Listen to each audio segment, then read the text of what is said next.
Today I'm going to demonstrate how SELinux controls what an OpenShift Gear is able to do on a system, even if the OpenShift Gear becomes root.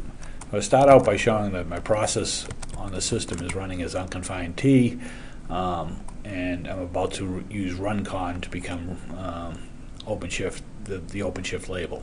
I also show that I'm running as root on the system. So if I run the runcon command here, I'm going to switch over to a label of staff U system R OpenShift T S0:C0, C1. When an OpenShift Gear is launched on an OpenShift system, they are always launched with the OpenShift T type. But each OpenShift Gear also gets attached to it a unique MCS label. Here it's S0:C0, C1 is associated with the process.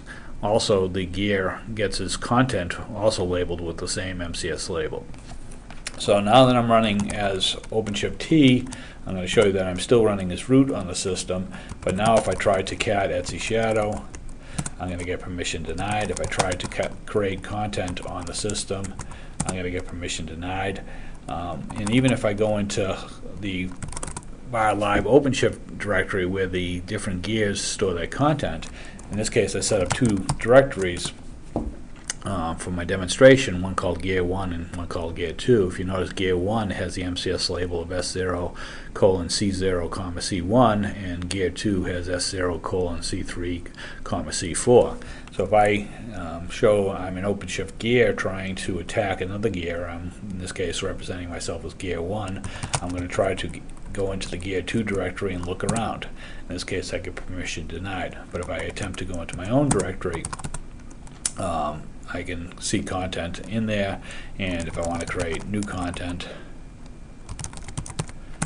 I can create it. If I look at the labels on the content that I create, it's all labeled with the MCS label of S0:C0, C1.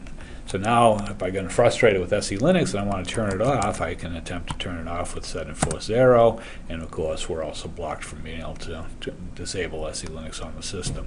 So this demonstration, this little video demonstrates what SELinux can control, what an OpenShift instance is able to do, even if the OpenShift instance somehow became root on the system.